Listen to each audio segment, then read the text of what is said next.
President Biden's latest plan to lower student loan payments for millions of Americans remains stuck in the courts as Republicans have filed multiple lawsuits against it. And yesterday, the Supreme Court decided, for now at least, the plan cannot take effect. For more on this and other big topics in education for parents and students alike, we're joined by U.S. Secretary of Education Miguel Cardona. Mr. Secretary, thank you very much for being here. Happy to be with you again, Tony.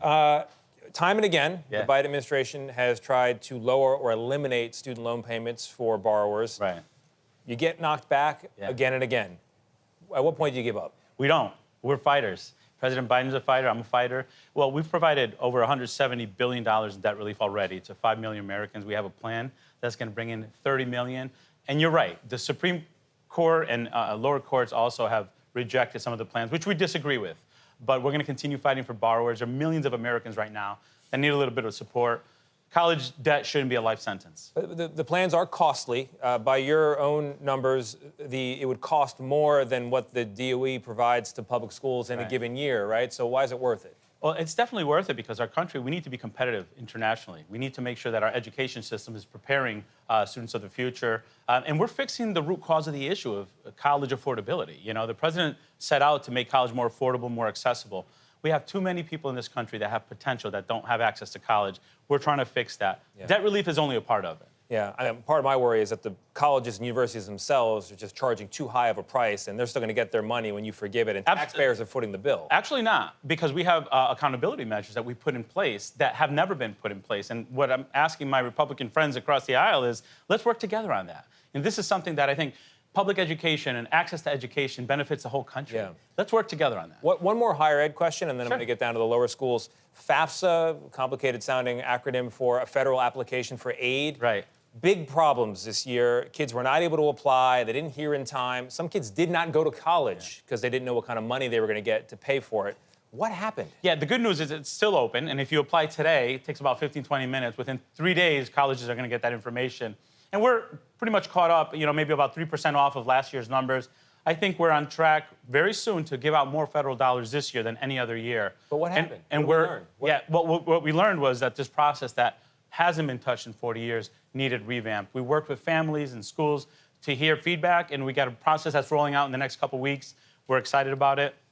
$7,400 is available to students that apply. The application is about 15 to 20 minutes, where it was an hour before. We're going to get it right. These kids in America deserve that. I mean, my mom filled it out with pen and paper at the kitchen table. Is it just that the federal government, as we learned yet again, can't handle technical things like this? Absolutely not. It means that for 40 years, it hasn't been touched.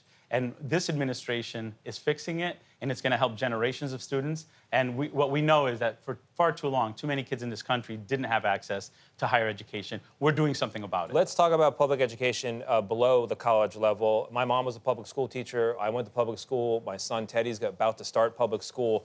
Public schools aren't doing that well, however. Enrollment is down by 1 million kids or more. Segregation is persistent all across the country. And test scores are not good, middling or worse. What's going on? So, you know, the framing of the question indicates the opposite of what I'm seeing everywhere in the country. Kids are excited to go back to school.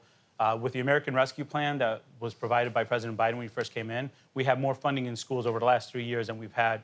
I've been an educator over 20 years. So we're seeing an uptick in achievement. We're not where we need to be, which is why we have a bus tour coming up talking about defending and fighting for public education. We know public education is a great equalizer, and we're committed to making sure public education is available. But to be clear, my question wasn't about framing. Those are the facts on the ground. Right. And it raises the question, you know, for 40 years now, there's been a conversation about what the proper role is of the federal government in local and state schools. Why do we need a Department of Education these days? You know, the Department of Education is the department that makes sure that students at all, wherever in the country, have access to teachers, have access to special education services.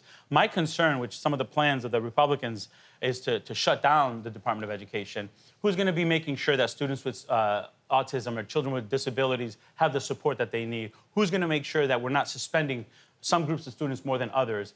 And who's going to make sure that rural communities in America get the support that they need so those students have choices? On this Fight for Public Education bus tour you're about to launch, what is your number one accomplishment that you're going to be pitching to the American public? You know, it's called fighting for public education. We know public education is a great equalizer. I wouldn't be Secretary of Education if it wasn't for a great public school in my neighborhood, right? And overwhelmingly, parents want their neighborhood public school to be a successful school. That's what we're fighting for. Not only in funding, but in resources. We know public education is the great equalizer, and it lifts up a country. It's under attack. So we're fighting for public education because, I mean, if we're not fighting for it, who will? Yeah. There are millions of students in our country right now that are lacing up their sneakers, getting their backpack on, and going to their local neighborhood school. We have to defend those schools. We have to support those schools and our educators who are fighting for our kids. Yeah, got to train up our youth in wisdom and virtue. That's it. Benjamin Franklin, Secretary Cardona, thank you very much. Good to see you. Appreciate Thanks. it.